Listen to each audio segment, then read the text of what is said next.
Dando prosseguimento aos trabalhos da noite de hoje, vamos elevar nosso pensamento mais uma vez ao plano astral superior dessa casa, agradecendo a Deus pela oportunidade que nós estamos recebendo, mas também pedindo aquela energia de reparação, regeneração, pedindo que o plano espiritual conduza completamente a reunião dessa noite, para que todos nós, encarnados, desencarnados, sejamos beneficiados. Como sempre pedimos a Jesus Cristo, nosso Mestre, o médico da terra, o condutor das almas, que despeje sobre cada um de nós a sua luz de conforto e de consolo. E que Deus seja louvado.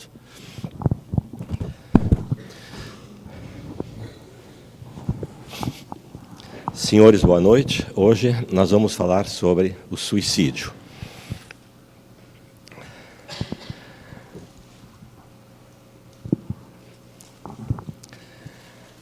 Nós julgamos, de certa maneira, urgente a abordagem das famílias, daqueles que pensam em extinguir a própria vida. Muitos acreditam que o suicídio é um episódio raro e esporádico. Não é. E essa tragédia pode ser evitada. Aproximadamente existe uma morte a cada 40 segundos de suicídio por suicídio no mundo. É uma das 10 primeiras causas de morte no mundo. O Brasil é o 8º país do mundo em número de suicídios. E o Rio Grande do Sul, no Brasil, é o campeão. Especialmente jovens e adolescentes. Mas, segundo a psicologia, o suicídio é uma situação de crise absolutamente evitável. E é por isso a reunião de hoje.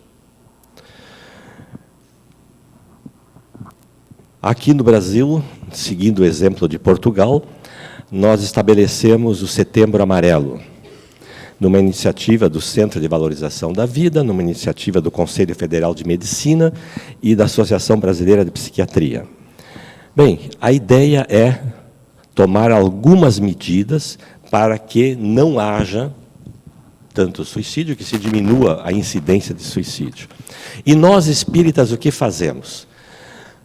Nós já fazemos bastante, mas temos que fazer mais. Nós estamos, de certa maneira, seguindo a experiência dos nossos irmãos católicos que falam abertamente sobre esse tema nas 11.000 dioceses que existem no país. Nós vamos nos deter nessa palestra de hoje no antes do suicídio. É claro que dentro da doutrina espírita nós temos que estudar também o que acontece depois de acontecer o suicídio, mas essa não vai ser a ideia de hoje. Quando uma pessoa se sente no limite, de tal forma angustiada, sem esperança, é até compreensível que ela considere prescindir o direito de viver, porque ela está sofrendo muito. E como ela não acredita em vida após a morte, então é natural, pelo aspecto materialista, que ela cometa o suicídio, para ela. O fato é o seguinte, o suicida considera que a dor dele é a maior dor do mundo. Então não adianta alguém chegar do lado e dizer o seguinte, olha, isso não é nada. Se a gente falar isso para uma pessoa que tem tendência a suicídio, ela vai dizer, não estão me entendendo. Chegar e dizer para ela, já passei por isso, vai dizer, é mentira, a minha dor é muito maior que a tua. Se disser para a pessoa, isso vai passar, ele não vai aceitar, ele vai se afastar dessa pessoa. Seja pai, seja mãe, vai se afastar, porque não estão entendendo o sofrimento dela. Em primeiro lugar, ser um bom ouvinte é essencial. Não faça nenhuma afirmação para o suicídio, só pergunte. O que nós temos que fazer é perguntar. Reconheça o sofrimento daquela pessoa. Se coloque no lugar dela. Não raciocine com o teu estado. Tem que raciocinar com o estado da pessoa. É difícil fazer isso. Precisa ser um psiquiatra. É melhor que seja mesmo. Mas como a gente não é, Então, algumas regrinhas nós vamos ter que entender. Demonstre empatia e nunca faça comparações. Meu irmão já passou por isso. Pronto. Terminou a conversa com o suicida. Porque ele acha que não existe nada no mundo pior do que aquilo que ele está passando. E é importante que a gente tem que tomar a iniciativa de falar com essa pessoa. Não adianta aquele comentário, te anima, vão te levar para uma festa. Não adianta, nós vamos ver agora. Não deixe nunca a pessoa sozinha. E, se houver uma brecha, leve ela no médico. É claro que nós, espíritas, e todos que professam religiões de cunho espiritualista, que acreditam na vida após a morte, trazem consigo a certeza de que alguma coisa vai acontecer depois, em consequência do suicídio. Mas nós, espíritas, sabemos mais. Nós sabemos que 3 grandes surpresas aguardam o suicida após a morte. A primeira grande surpresa, ele vai olhar o corpo e vai se sentir vivo. Ele vai notar que ele não morreu. A segunda grande surpresa, e não é boa, ele vai notar que todas as dores, os sofrimentos que ele tinha antes de cometer o ato, continuam com ele depois. Ou seja, o deprimido vai continuar deprimido, o angustiado vai continuar se martelando e o doente vai continuar sofrendo. E a terceira grande surpresa, que acontece em parte dos suicídios, não em todos. As dores dos últimos momentos na vida vão permanecer para ele com muito tempo. Por exemplo, as dores terríveis do veneno que riscou o seu esôfago e estômago vão continuar. O peso das rodas sobre os quais ele se atirou, ele vai sentir por muito tempo. A angústia de querer respirar e não conseguir, porque ele se enforcou, ele vai continuar sentindo. Muito bem, nós sabemos de tudo isso. Mas aquela criatura que está na nossa frente não sabe disso. E talvez nem acredite nisso. E não vai ter condições de raciocinar. Não adianta querer explicar para ela. Nós temos é que tirar informações dela e não dar informações. Procure um lugar tranquilo, reserve o teu tempo para ele, ouça com calma, ouvir é essencial, e agora vem algo que nós podemos fazer. Apesar de todos dizerem ao contrário, nós temos que fazer ele falar no suicídio. Pelo seguinte, o Freud estabeleceu uma nova linha de desenvolvimento científico na face da Terra, chamada psicanálise, e ele teve alguns discípulos, entre eles o Jung. Muito bem. Um dos tratamentos para liberar as emoções que a pessoa tem, não é liberar o problema, liberar as emoções ligadas ao problema, é a catarse. A catarse significa fazer a pessoa colocar para fora aquilo que ela tem. Ela alivia as tensões. Vai ser mais fácil levá-la para o médico depois que ela tiver as tensões aliviadas. Nós, vulgarmente, chamamos isso de quê? Botar para fora, fazer a pessoa falar. É claro que os psicólogos, os psiquiatras têm um treinamento muito especial para isso, mas nós podíamos fazer o seguinte: chegar e dizer para a pessoa, alguma vez tu pensaste em deixar tudo isso aqui? Alguma vez tu pensaste em suicídio? Não é recomendar, é perguntar. O que tu acha? E a pessoa vai falar. E aí tu pergunta, e a pessoa fala. E tu pergunta, e pergunta, e pergunta. Não faça afirmação. A pessoa não quer ouvir afirmação. Ela quer botar para fora aquilo que ela tem.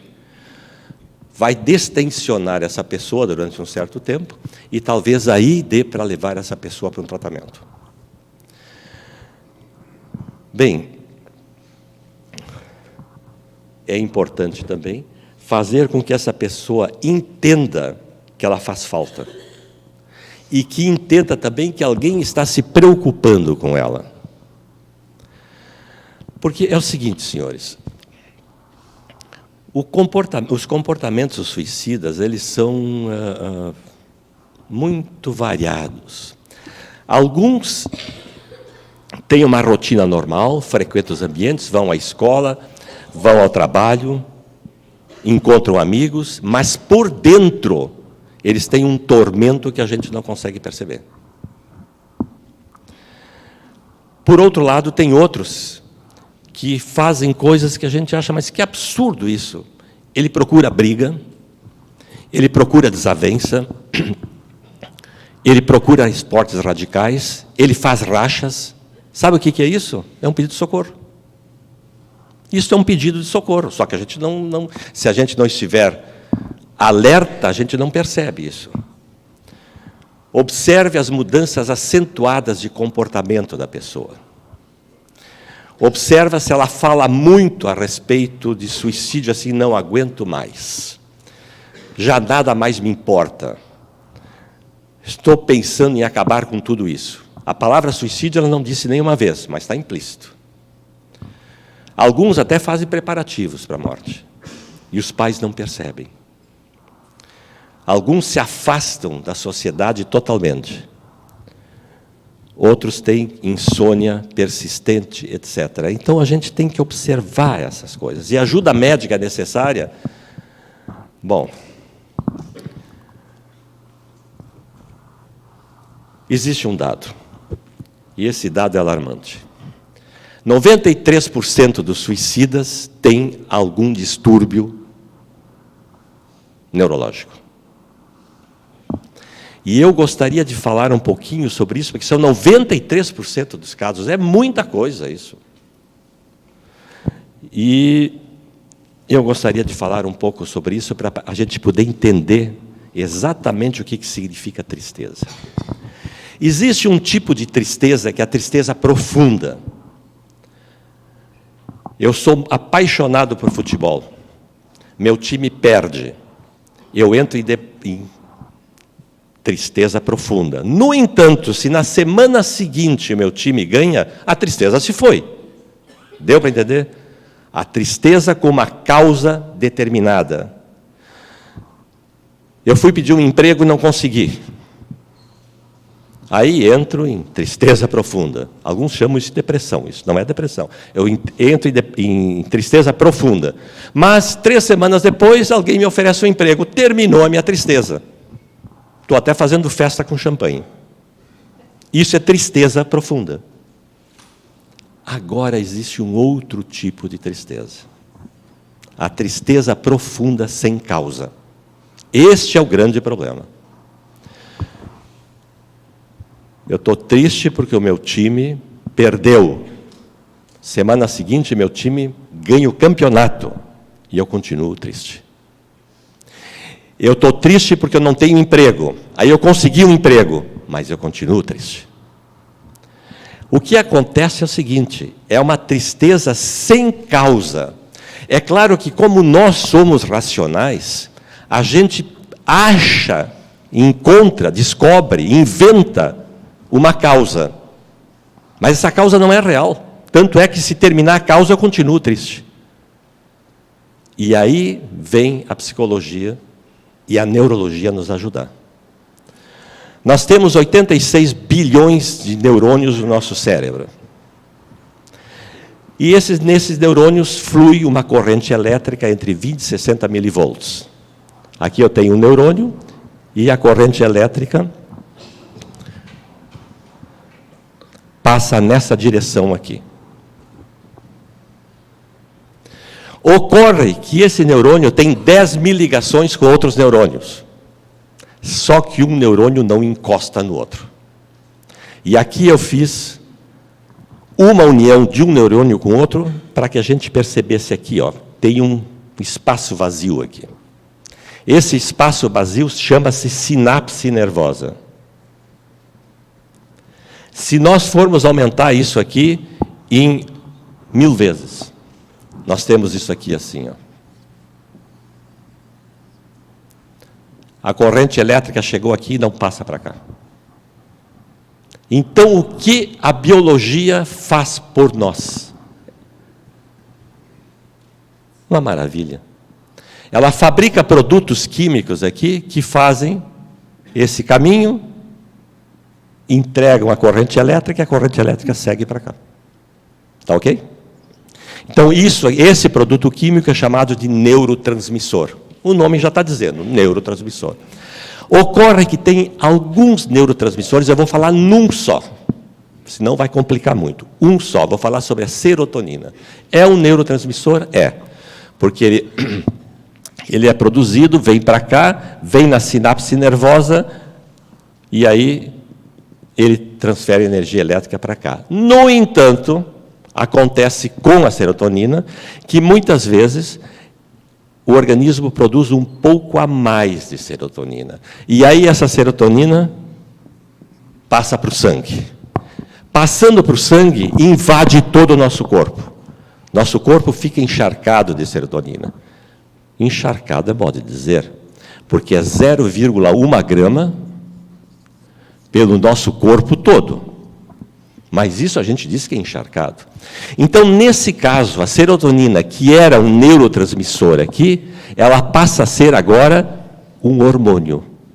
Porque quem circula pelo sangue é hormônio, não é neurotransmissor.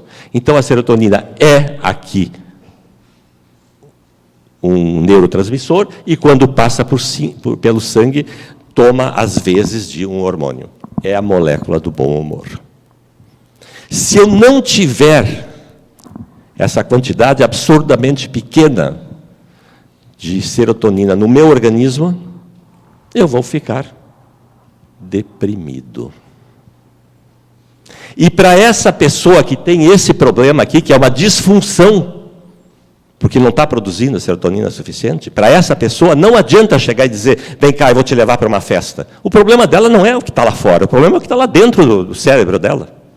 Não adianta chegar, eu te acalma, vou te contar uma piada, vou te levar para um amigo nosso, vou te levar para um jogo. Nada adianta para essa pessoa, porque o problema dela está aqui dentro. O grande problema que nós temos é que a pessoa, como é racional, como nós falamos, ela encontra ou inventa uma razão externa para a sua depressão. Muitas vezes não, muitas vezes ela começa a chorar sozinha, então aí ela percebe que não tem motivo para chorar e está chorando. É isso aqui. É um problema neuronal. O que se faz? Tratamento médico, senhores. Não tem outro jeito. Tratamento médico. Ou vocês acham que com conselho vão resolver, vão dizer para o neurônio, começa a produzir agora a serotonina aqui? Não tem conselho que faça o neurônio produzir. É claro que existem alguns exercícios que ajudam um pouquinho, mas não resolvem isso aqui. Uma pessoa normal, por exemplo. Marido briga com a mulher. Um pau danado. Aí o marido sai de casa furibundo. E aí ele sai, vai para a rua e começa a caminhar a mais ou menos 6 km por hora. É uma caminhada forte, porque ele está com raiva. Então, 6 km por hora. A partir do 10º minuto, o organismo dele começa a produzir um excesso de serotonina. Logo a seguir, ele volta para casa cheio de amor para dar. Mas isso para pessoas em que isso aqui está funcionando. Para aquelas pessoas em que não há essa produção, que existe uma disfunção aqui, não adianta mandar caminhar. É preciso que a gente entenda disso. Existe uma disfunção neurológica. Tratamento psiquiátrico e remédio. Agora, nós, espíritas, sabemos que tem algo ainda pior do que isso. Se eu sou um obsessor e quero me vingar de uma pessoa que tem esse distúrbio, eu vou aumentar esse distúrbio dela. Vou dizer para ela, tem que te matar mesmo, porque não adianta, ninguém vai te ajudar. Eu vou fomentar isso. Então, além do tratamento médico, psiquiátrico, além do remédio, tem que fazer um trabalho de desobsessão na casa. É um problema sério.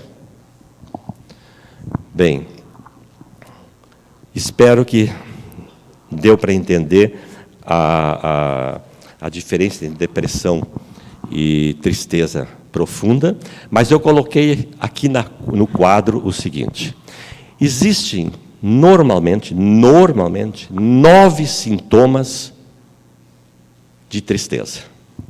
A primeira delas, a pessoa dorme de mais ou de menos. A segunda, agitação ou lentidão a maior parte do dia. Fadiga excessiva. Culpa, remorso. Perda de peso, perda de apetite, de uma hora para outra. Passa por grandes momentos de indecisão. Passa pelo humor deprimido grande parte do dia. Tem pensamentos ou ideação de morte. E falta de interesse no dia a dia. Muito bem. Se a pessoa tiver 4 desses sintomas, tem que procurar o médico, porque é muito provável que tenha depressão. Mas se a pessoa tiver os 4 sintomas, e os 4 forem esses do canto, sai aqui do centro espírita e já vai para o médico. Porque esses 4 aqui já levam a pessoa para o médico direto. Mas entendam que 1, 2, 3 sintomas não levam à caracterização de uma depressão. Precisam 4 ao mesmo tempo. Para aqueles que quiserem copiar isso, depois eu vou deixar aqui no quadro. Mas tem em livros de medicina, isso tem tudo bem explicado. Mas aqui está bem, no quadrinho, é fácil de entender. Bem, para terminar, eu gostaria de falar em fake news. Muitas notícias absolutamente falsas sobre o suicídio. A primeira delas são os mitos. Cão que ladra não morde. Quem ameaça não faz. 2/3 das pessoas que tentaram suicídio anunciaram antes. Então, cão que ladra, morde. Cuidado. Não se deve perguntar para a pessoa se ela deseja se matar. Deve, exatamente isso que tem que fazer. Deve perguntar. Mas de um modo que não seja uma sugestão. Porque aí você não está dando armas. Tem que perguntar para a pessoa para que ela despeje para fora dela as emoções. E ela, voltando a um certo equilíbrio emocional, estará mais apta a aceitar a ir para um médico e para um centro espírita. Uma outra fake news é: só os depressivos clássicos se matam. Não é verdade. Muitas vezes, quando a pessoa diz estar bem, ela já decidiu tirar a própria vida. Então, não acreditem nisso. Quem tenta uma vez, tenta sempre. Olha, não é bem assim. Aquelas pessoas que tentaram uma vez e receberam um tratamento e terapia, nunca mais tentaram de novo. Então, com tratamento e terapia, existe a fuga do suicídio. As pessoas que falam suicídio não vão cometer o suicídio. Elas estão querendo chamar atenção. Olha, falar em suicídio é um grande sinal de alerta. Ela está pedindo socorro. A gente não está entendendo isso. Ela está querendo comunicar o sofrimento dela de alguma maneira. E a maneira é falar em suicídio. É claro que ela está querendo chamar atenção para o sofrimento dela. A pessoa que fala em suicídio quer mesmo morrer, está decidida a se matar, independente do que façamos. Não podemos fazer nada porque ela vai se matar mesmo. Bem, quando uma pessoa fala em suicídio, é muito importante que a gente reconheça a dor da pessoa, porque ela está pedindo ajuda, volta a repetir isso. E nós temos ainda algum tempo para salvar essa pessoa. Bem, quando uma pessoa tenta o suicídio, sobrevive, aí está fora de perigo. Não está. Não está. Ao contrário, aumenta as probabilidades de suicídio. Porque se não corrigir isso aqui, esse desequilíbrio neurológico, ela vai tentar se matar. O suicídio é hereditário. Bem, aí sim. Aí já estão inventando moda, já estão tirando o coelho de uma cartola. Não foi detectado nenhum gene do suicídio, pelo amor de Deus. Agora, é claro que tem famílias em que várias pessoas cometeram suicídio. Por quê? Nós espíritas sabemos disso. Os suicidas, quando cometem esse ato, no plano espiritual, se agrupam. Como os cientistas se agrupam, como os médicos se agrupam, como os artistas se agrupam em todos eles com a mesma afinidade. E aí resolvem encarnar em grupo. Então tem uma família de músico, tem uma família de artista, tem uma família de suicídio. Mas não é que um suicida passou para o outro gene, isso não existe. Ainda bem que foi decifrado o genoma humano, porque aí essas bobagens... Agora é um escândalo dizer isso. Antigamente até poderia dizer, mas hoje, com o genoma humano decifrado, é um escândalo dizer que o suicídio é genético.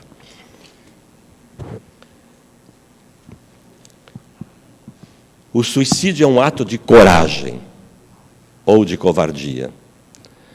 Isso a gente ouve muito. Precisa ter coragem para cometer o suicídio. Os outros dizem, cometeu o suicídio porque ele fugiu, ele é covarde.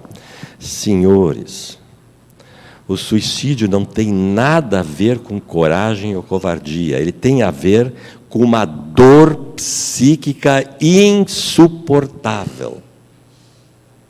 Ele precisa de alguém que o ampare. É uma dor que ele reconhece para ele que é a maior dor do mundo.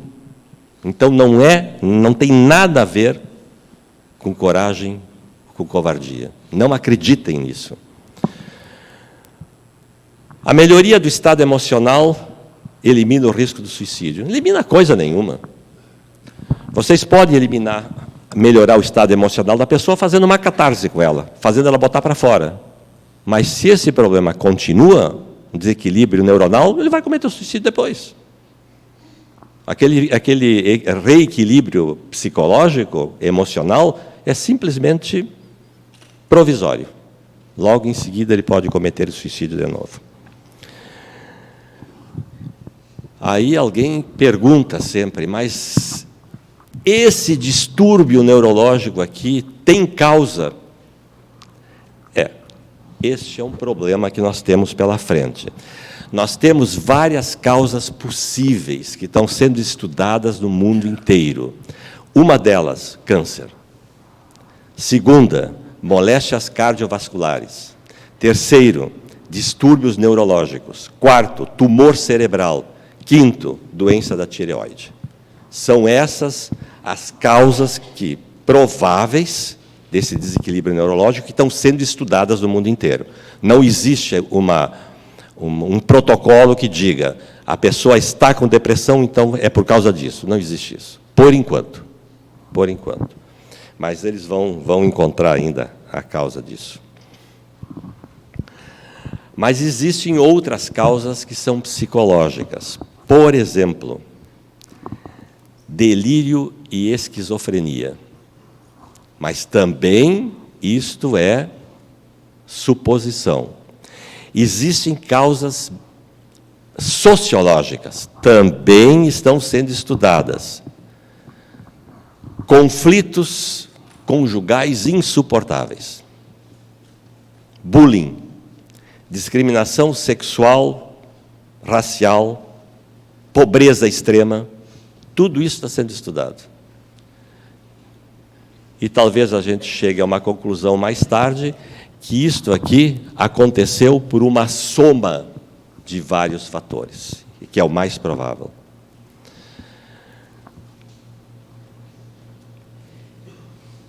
Infelizmente, o suicídio é, para os materialistas, a única saída que ele tem. Para nós espíritas, é uma saída em que, ao invés de eliminar o seu problema, ele agrava.